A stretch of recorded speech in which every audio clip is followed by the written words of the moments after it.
Hello, welcome to Examining Fictional Heroes and the Authors Behind Them. My name is Wayne Browder.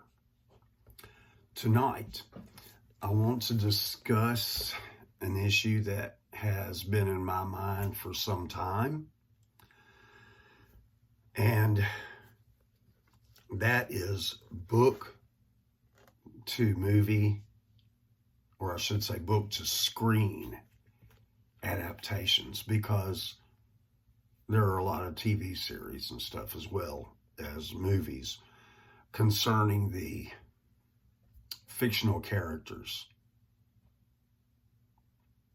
of Edgar Rice Burroughs, Robert E. Howard, etc. I am going to read to you one excerpt, and that will come actually not from the book The Hour of the Dragon by Robert E. Howard, which was, by the way, the only novel of Conan that Howard ever wrote. Everything else was short stories that he wrote. But I'm going to read to you an excerpt from the foreword to this book by Carl Edward Wagner to demonstrate the point that I'm about to make.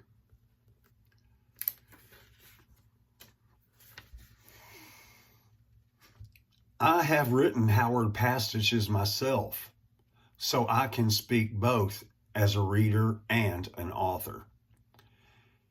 Every author leaves his personal mark on whatever he writes. The only man who could write Robert E. Howard's story was Robert E. Howard. Read Howard passages as you will, but don't let anyone kid you that you're reading Robert E. Howard. It is far more than a matter of imitating adjective usage or analyzing comma splices. It is a matter of spirit. I read this to demonstrate the point that I want to discuss concerning book to screen adaptations. If your knowledge of characters like Conan or Tarzan or any of those characters or stories that were written by Edgar Rice Burroughs, Robert E. Howard, Jack London, Louis L'Amour, or John Steinbeck, or a host of others,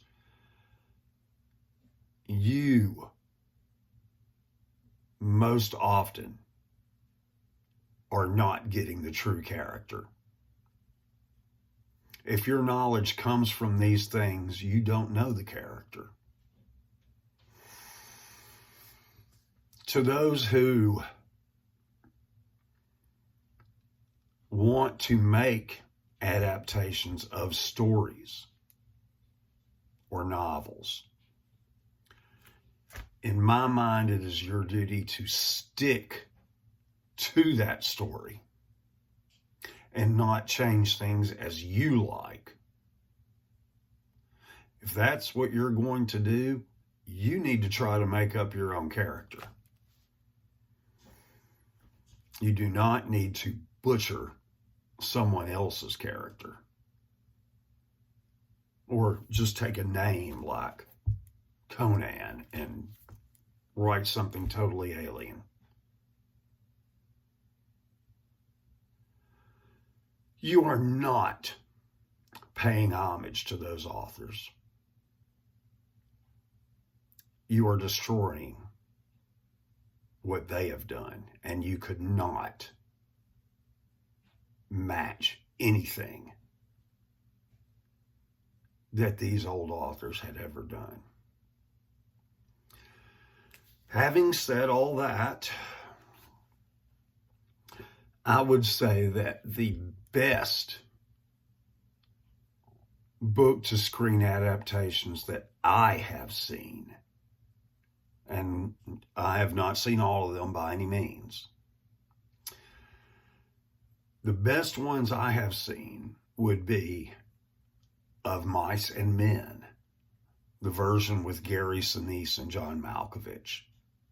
I'm not familiar with the one that was made in the black and white days.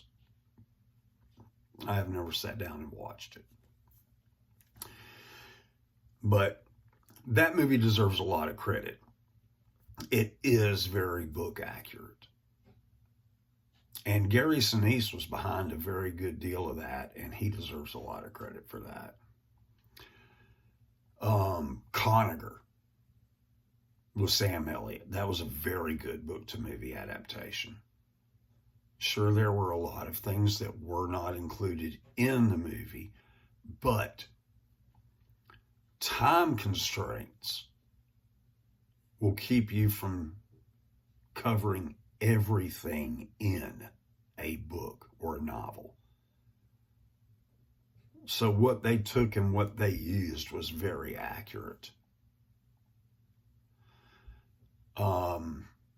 There was a movie made of a Louis L'Amour short story called The Diamond of Giroux, and it starred Billy Zane.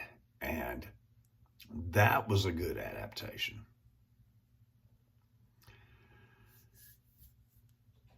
As far as the, who knows how many Tarzan adaptations are out there. And you would laugh at this unless you went back and watched it yourself. The most accurate portrayal of Tarzan on screen actually comes from a cartoon made in the 70s called Tarzan, Lord of the Jungle.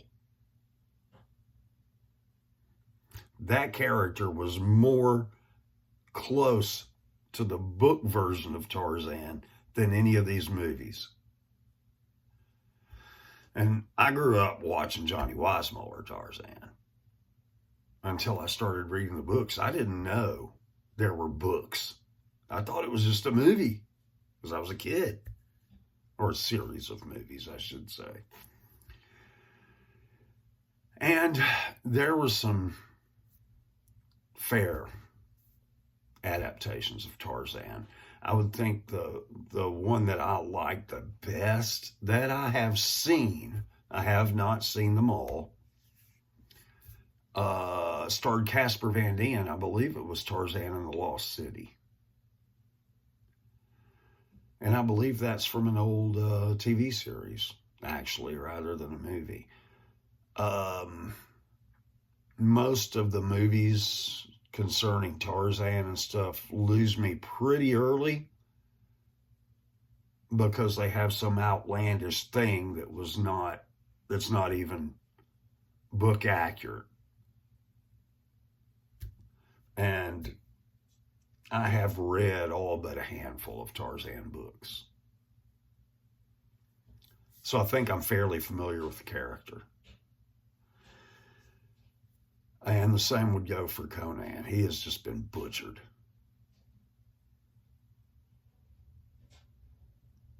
And most of Howard's characters have been on screen.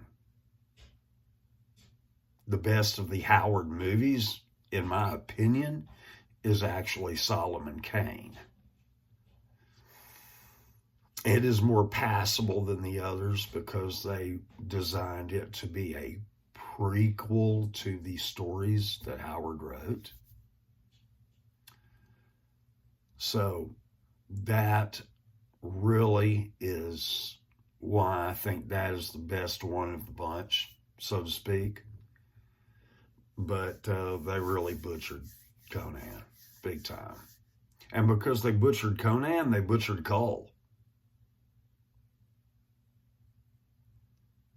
Because in the first Conan movie, the villain was a character called Thulsa Doom. This was not even a character in the Conan series. This was Cole's enemy.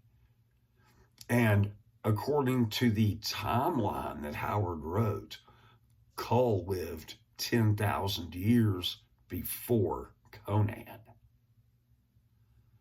So the use of Thulsa Doom as a villain for Conan was totally wrong.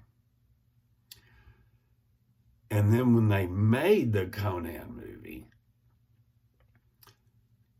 the Kull movie, Kull's nemesis was a sorceress by the name of Akivasha. Akivasha is actually mentioned in this book, not a Kull story. Conan. She was not a sorceress. She was a vampire.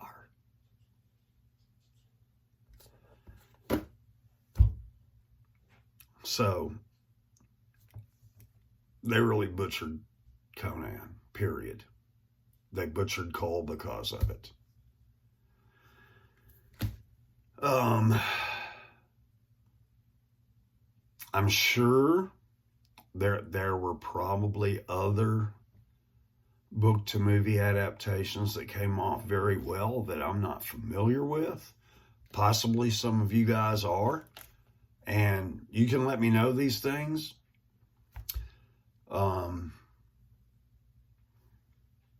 At any rate, I appreciate you guys' time. I appreciate you listening.